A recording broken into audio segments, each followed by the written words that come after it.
Well, India needs to be prepared because there could be an opportunity here. There could also be a precedent where India is going to not agree to everything what the Americans have to say. But the fact of the matter is, we are better off dealing with America positively than we are establishing any kind of a negative rapport that may harm us in countering China and becoming perhaps the third or the second largest economy in the next few years. We need the Americans, don't we? Yeah, needless to say, this is a very complex situation. There is no straight answer. So everything that you said, Vineet, is absolutely true. We need America. If anyone is saying that we don't need them, that's not true at all. We need to grow fast, and for that, US is important for us. Unfortunately, if you look at it the other way around, we are only about 5% of exports from US. Even though I'm saying 5%, that's still very significant from an economic terms. Now, in terms of economic blocks, we are actually number fourth because there is ahead of us there is China and Europe, and only then we come in. So there is US, China, Europe, and then we come in because Europe behaves like a block. It is one economic block, and so for quite some time we will not become the third largest economic block. We may be the third largest economy, but not the economic block. And we do need to have access to these markets. We need the European market, we need the American market, and if possible, we need to crack open the Chinese market, the way China has cracked open the Indian market, and we allow everything from China to come in. But you try and sell anything to China, that's very, very difficult unless it's a raw material. They will only buy raw material, and therefore India behaves like a colony in front of China.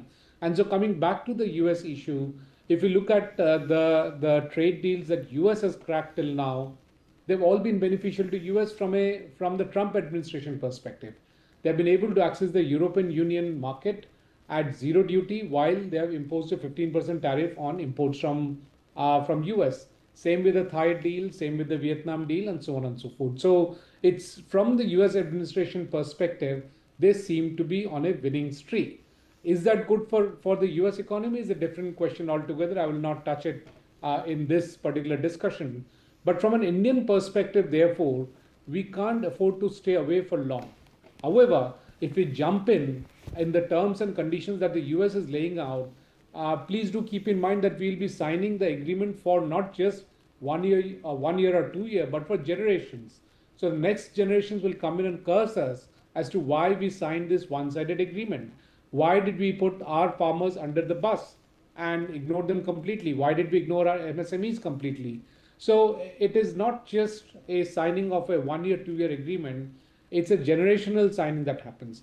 In addition, any new FTA that India signs will take our concessions to the US as the baseline and then will take things forward, which means that we start losing everything. For every other FTA, we have to open up our agricultural market, we have to open up our dairy market, we have to have zero duty imports allowed, and so on and so forth. So that is clearly not an acceptable proposition. But what does India do? As you rightly said, India can't say we won't do this and we won't do that because that's a framework that the US has laid out. So it is a complex situation.